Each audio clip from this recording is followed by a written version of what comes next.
What grade does Ryan Pace get for his 2020 NFL Draft? What is up, guys? I'm back with yet another Bears offseason video. I've been pumping out a lot of Bears content over the past 48 hours. So if you're new to the channel, subscribe for more Bears content, more Bears analysis, highlights, and so forth. And guys, we need to give a grade now to Ryan Pace on his 2020 NFL Draft. Before I begin with that, I have to say that overall, the draft as a whole, I really enjoyed the entire process, okay? With this entire virus stuff going on, with us being locked inside our houses, I mean, the NFL did a really great job at, making this still run smoothly. And I just really love that we finally had something to bring us back to some level of normalcy. So I really loved having some sort of sports, okay, some sort of excitement in my life right now because there's really not much else to do. So props to the NFL for hosting a really great event. So Ryan Pace and the Chicago Bears, they went into the draft with certain glaring needs that they had to fill through the draft, which those glaring needs were some help on the offensive line, a strong safety to put next to Eddie Jackson, a speedy wide receiver to pretty much replace Taylor Gabriel and be that burner on our offense.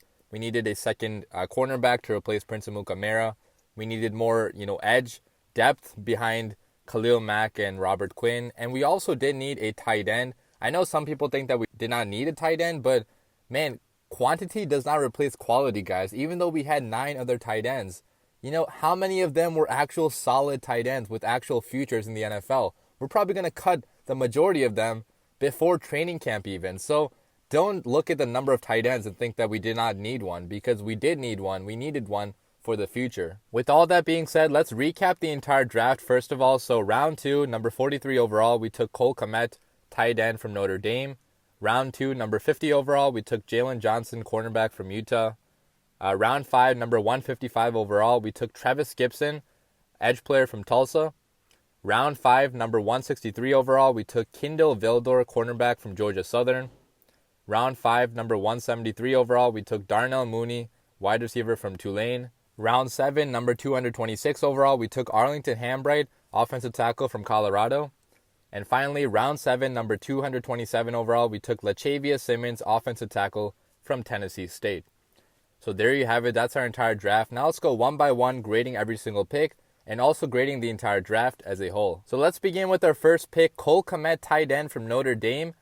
I give this pick a B, and you guys might think that's a little bit low, and I agree it is kind of low, but honestly, a B is not that bad. I'm going to be kind of tough on grading these. I'm only going to give it an A if it's a really amazing pick. And although Kmet, man, he is really going to change our offense, I'm not going to lie. He has the potential to be the game changer on our offense. He has the potential to finally be that tight end that Matt Nagy has been looking for and Ryan Pace has been looking for a long time. So he does have all that potential. And next year he could really, blossom into a really special player. But the only reason I give this a B is because it is kind of a reach, okay? If you look at the draft board, now obviously we do not know how the draft board would have played out, so maybe it's not that much of a reach, but a lot of, scouts and analysts agreed that he would probably be there later on, and maybe also tight end was not our biggest need, okay? It definitely was a need, but maybe it was not as big as like offensive line or, some other position. So although it's a really, really good pick, I do love this pick overall. It can turn into a really good player. I'm going to give it a B based on the lack of value and the fact that there are some pretty good offensive linemen available, which, again, I have to say that if I was Ryan Pace, man, I think I would have personally gone for one of the linemen. Now, that's something that people disagree with because our offensive line can still improve a lot with Juan Castillo here. There's still people that we can get, like Osmelly is available as a free agent. There's people we can trade for like Gabe Jackson in the interior. So there's moves that Ryan Pace can still make, but it would have been so nice to have, an elite offensive line prospect. But it is what it is, guys. I give a B for this draft pick. Let's move to our next pick, Jaylon Johnson, the cornerback out of Utah. There's not much to talk about here. This is a solid A+, man. One of the best picks of Ryan Pace's draft, probably the best pick, because the value that he got here is just tremendously high. This guy, Jaylon Johnson, he was expected to go in the first round. I mean, a lot of mocks had him actually going to the Raiders at pick number 19 and even earlier than that because this dude just has so much damn potential. I talked about him in my video reaction to him and when I gave my analysis, man. This guy could truly be a better cornerback than Kyle Fuller in a couple years. So to get a guy like this that has so much raw potential and the only reason why he fell was due to injury, I'm really happy that Ryan Pace chose to take that risk because we did this before with Eddie Jackson and it worked out so well. Now, I'm not saying it's going to work out as well again, but the value that you got here, man, you got a first rounder in the second round at pick number 50. That's really amazing. So A+ for Ryan Pace for this one. Let's move on to our third pick, Trevis Gipson, the edge player from Tulsa. I gave Ryan Pace an A- for this one. He again got some really great value because Trevis Gipson was probably the best player available on a lot of people's boards, including ours. And the raw potential that he has and the fact that we're finally adding some more depth behind Khalil Mack and Robert Quinn, it makes me so happy that Ryan Pace finally decided to do that. Now, the fact remains that this guy still has to develop a lot. He comes from a smaller school, not playing really great competition, so it remains to be seen if he can translate that to the NFL. And also, edge player was probably not as big of a need as other positions. So again, maybe need-wise, this was not the biggest one, but it's always nice to add more pass rushers. And especially in the fourth round, man, that's some pretty good value. So I do have to give him an A- for this one. Moving on to our next pick, Kindle Vildor, the cornerback from Georgia Southern. I have to give this pick a B as well. And, guys, this was the pick that I really was not happy with at first, okay? When I first saw that we drafted another cornerback, I was pretty mad about it. And if I went based on my initial reaction, I probably would have given this pick an F or a D. But if you actually look at this guy, look at the potential that he has, and looking at how it's a passing league now, right? The NFL is all about passing the football, and you got to have, a fresh stock of new cornerbacks like every year because injuries happen, and you really need a lot of depth. So getting more depth at this position and nickel corner is always helpful. But then again, we did draft Duke Shelley last year. And so, what are we doing with Duke Shelley? I mean, back-to-back years, you're drafting nickel corners.